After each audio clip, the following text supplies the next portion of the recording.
Podrías pensar que los piratas pasaban la mayor parte de su tiempo peleando con espadas y buscando tesoros, pero su mayor enemigo no eran otros marineros ni armadas reales.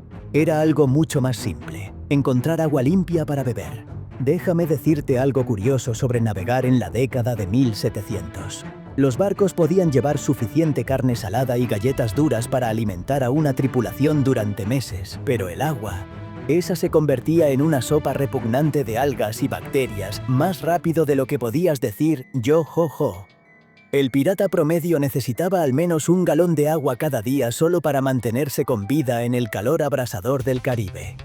Haz los cálculos. Una tripulación de 50 piratas significaba 50 galones diarios. No es de extrañar que el agua fuera a veces más valiosa que el oro. Aquí es donde las cosas se ponen interesantes y algo asquerosas. Algunos piratas desesperados en realidad intentaban beber agua de mar cuando se quedaban sin agua dulce.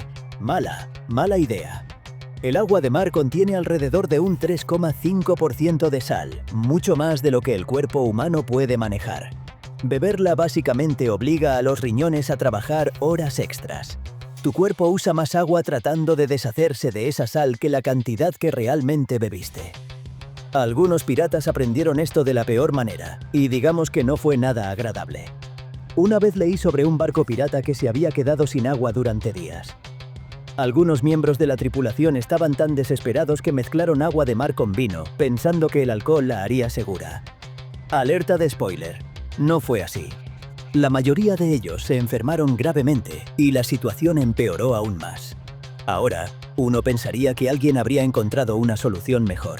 Pero recuerda que esto fue mucho antes de que existieran los contenedores plásticos o los sistemas de purificación de agua. Lo mejor que podían hacer era intentar mantener el agua en la parte más fresca del barco, usualmente en la bodega, debajo de la cubierta. Pero incluso entonces, el balanceo del barco, el calor y la humedad convertían el agua limpia en un bien más valioso que el botín.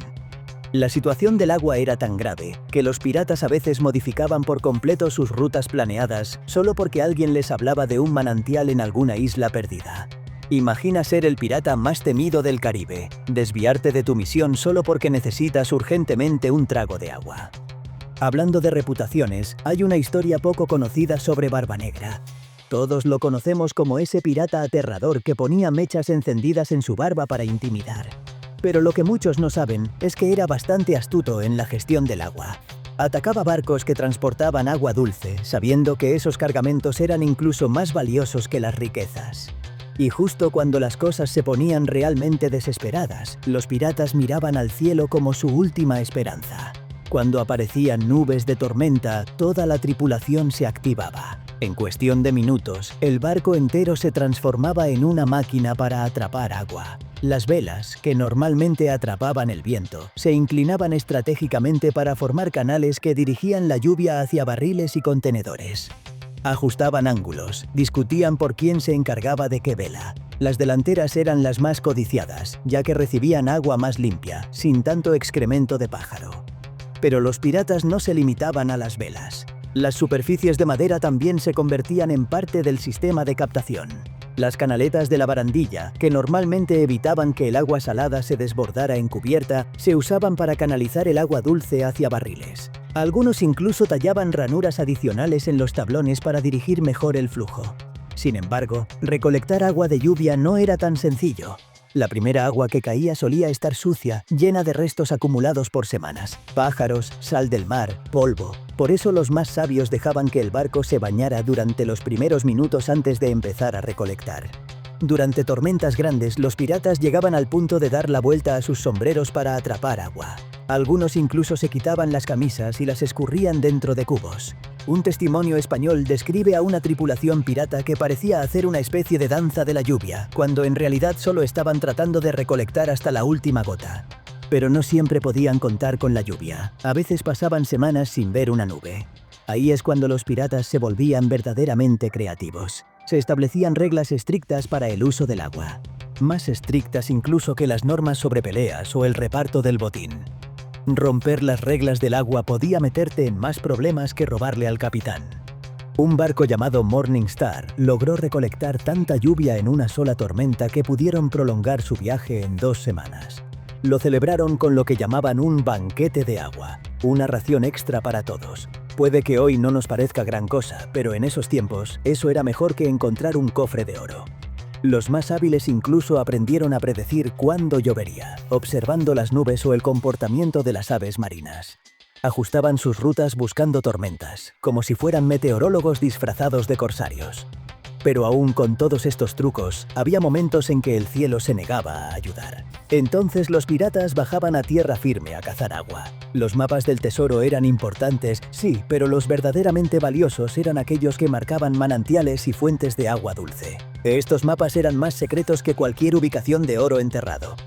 El primer truco de supervivencia que aprendía todo pirata era identificar la vegetación. No se trataba solo de encontrar una palmera bonita. Las verdaderas señales de agua eran helechos, hierba espesa o ciertas enredaderas como la Morning Glory.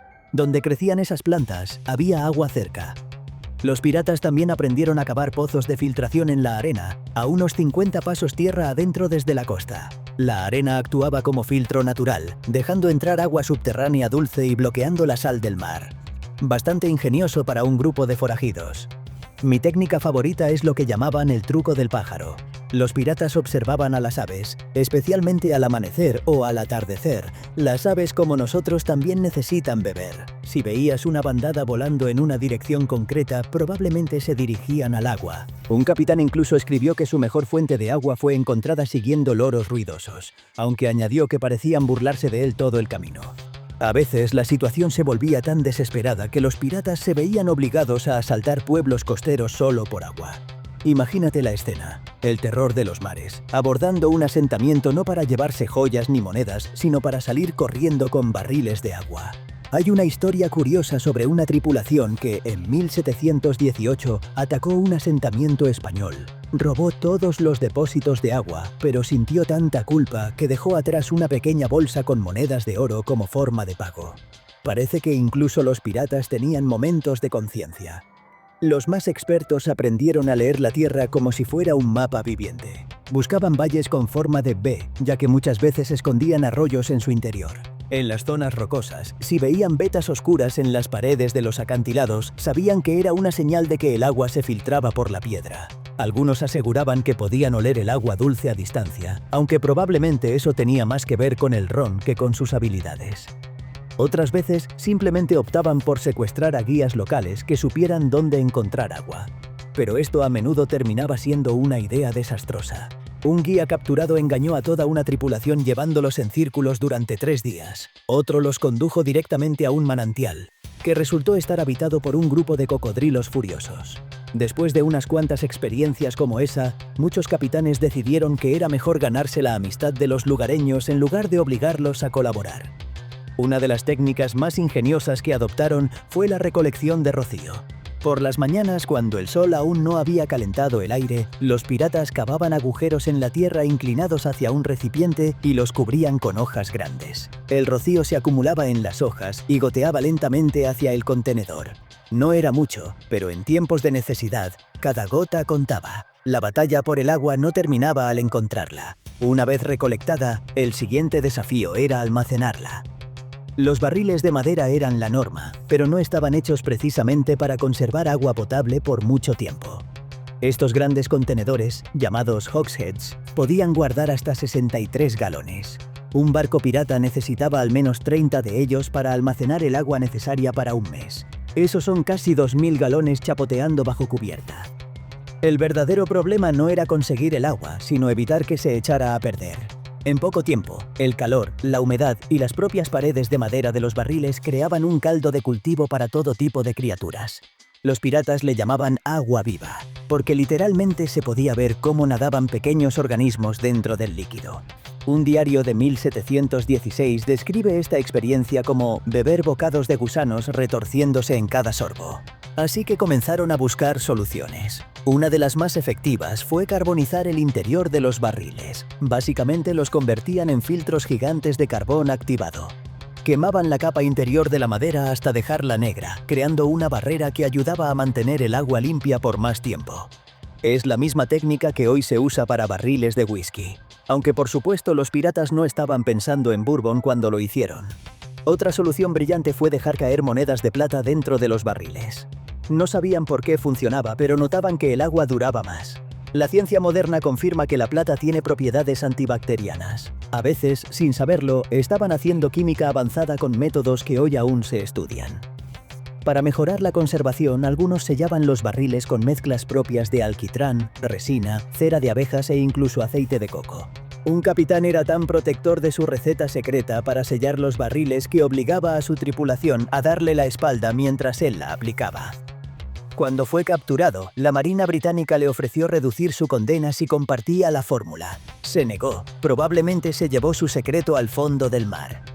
La ubicación de los barriles también era clave. Se guardaban en la parte más fría del barco, lo cual ayudaba, pero no era perfecto. Esa zona también era la que más se movía con el oleaje, lo que hacía que los barriles rodaran por la bodega, como bolas de bolos durante un terremoto. Un intento creativo fue envolver los barriles en lonas mojadas, esperando que la evaporación los mantuviera frescos. Gran idea, pero solo terminó con lonas mohosas y agua podrida igual.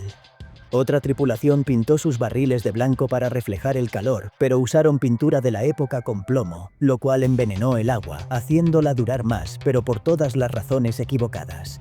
Algunos, ya desesperados o supersticiosos, atribuían el agua podrida a espíritus malignos, hacían rituales de bendición, danzas y hasta contrataron a una bruja del agua que, misteriosamente, lograba que el agua se mantuviera más fresca. Lo gracioso es que más tarde se descubrió que simplemente echaba carbón a escondidas en los barriles. La magia tenía algo de ciencia tras bambalinas. Aún así, el agua se echaba a perder. Y fue entonces cuando los piratas comenzaron a desarrollar sus propios sistemas caseros de filtración. El más básico era filtrar el agua con un trapo. Extendían una tela sobre un recipiente y vertían el agua encima. Esto atrapaba cosas grandes: algas, gusanos, trozos de madera. Un pirata anotó que su tela se volvía tan verde que parecía que las algas la habían usado como manta. Algunos intentaban replicar lo que habían visto en las islas tropicales, donde el agua se filtraba naturalmente a través de la arena. Reunían cerámica rota, conchas e incluso coral, y lo usaban como capas para construir filtros rudimentarios. Un capitán juró que filtrar el agua a través de collares de perlas rotas le daba mejor sabor. Bastante caro como método, pero efectivo. Otros probaron con técnicas más ambiciosas: hervir agua de mar para desalinizarla. Colgaban paños sobre ollas hirviendo y luego escurrían la condensación en recipientes limpios. ¿Funcionaba? Sí, pero requería una cantidad absurda de leña para producir apenas una taza de agua dulce. Era eficiente solo si no tenías otra opción. Algunos, en un acto de desesperación, intentaron filtrar el agua con hojas de tabaco, creyendo que mataría los gérmenes. Lo único que lograron fue que el agua supiera a cenicero. Cuando tenían cítricos, exprimían limón o lima en el agua. No solo mejoraba el sabor, sino que también ayudaba a eliminar algunas bacterias y prevenía el escorbuto. Aunque la mayoría no entendía el porqué, sabían que las tripulaciones que usaban cítricos enfermaban menos. El método más exitoso resultó ser el más simple: dejar reposar el agua. Con el tiempo, los sedimentos se asentaban en el fondo del recipiente, y el líquido podía beberse con relativa seguridad. A este truco lo llamaban agua dormida, porque la dejaban descansar antes de beberla. No era muy científico, pero funcionaba. Y cuando estás en medio del océano, con la vida dependiendo de cada trago, haces lo que sea. Hablando de agua cuestionable, algunos piratas adoptaron un enfoque totalmente distinto cuando su agua se echaba a perder. Puede sonar extraño, pero una de las estrategias más efectivas para sobrevivir en alta mar no era otra cosa que el ron. Sí, el ron no solo era su bebida de celebración, era en muchos casos su salvavidas. La mayoría de la gente cree que los piratas bebían ron porque les gustaba emborracharse. Y aunque eso era cierto en parte, la otra mitad de la historia es que el ron servía como una forma rudimentaria de purificar el agua. Mezclaban el agua contaminada con ron y creaban lo que llamaban grog, una bebida que, sorprendentemente, ayudaba a matar parte de las bacterias presentes en sus barriles. La receta era sencilla: una parte de ron por cada 4 partes de agua, y a veces se le añadía un poco de jugo de lima o limón si había suerte. Eso no solo mataba algunos microbios, también prevenía el escorbuto gracias a la vitamina C. En esencia, era como una planta purificadora flotante. Versión siglo XVIII. Pero lo más curioso es que el grog no lo inventaron los piratas. Fue una creación del almirante británico Edward Vernon en 1740. Como vestía una capa hecha de una tela llamada grogram, sus marineros comenzaron a llamarlo Old Grog, y de ahí el nombre de la bebida. Por supuesto, los piratas tomaron la idea prestada, como hacían con casi todo. Y pronto, cada barco tenía su propia versión. Algunos capitanes añadían azúcar para hacerlo más bebible, otros especias como nuez moscada, canela o incluso menta. Uno en particular se enorgullecía de su cóctel caribeño con hojas de menta, décadas antes de que existiera el mojito. Pero el grog no era solo un capricho, también funcionaba como una herramienta de control. Cada marinero recibía una ración específica por día. Era una forma de racionar el agua sin tener que vigilar constantemente a cada miembro de la tripulación. Si se acababa el grog, se acababa el agua. Simple y efectivo. Hay un relato divertido de un marinero capturado por piratas que escribió sobre cómo un tripulante intentó convencer al capitán de que necesitaba una ración doble de grog porque, según él, tenía el doble de sed que un hombre normal. El capitán respondió: «Entonces tendrás que tener el doble de sed con la misma cantidad que los demás». Y es que incluso en un entorno caótico como el de los piratas, había cierta lógica. La equidad era clave para mantener la paz a bordo. No importaba si eras el cocinero o el vigía, todos recibían su parte justa de grog. Una tradición que, con el tiempo, se convirtió en un ritual sagrado para muchos. Tan importante se volvió esta ración diaria, que los piratas comenzaban a organizar su día alrededor del grog. No se planeaba un abordaje antes de haber bebido, ni se tomaban decisiones importantes sin que todos tuvieran su trago. Era el pegamento líquido de la vida a bordo. Sin embargo, no todos eran fanáticos. Algunos se quejaban de que el grog hacía que el agua supiera aún peor, lo cual era bastante decir considerando lo mala que ya estaba. Otros decían que los adormecía y dificultaba las tareas, lo cual no era ideal cuando intentabas abordar un barco enemigo a toda velocidad. Incluso hubo una tripulación que se amotinó porque su capitán diluyó demasiado el grog.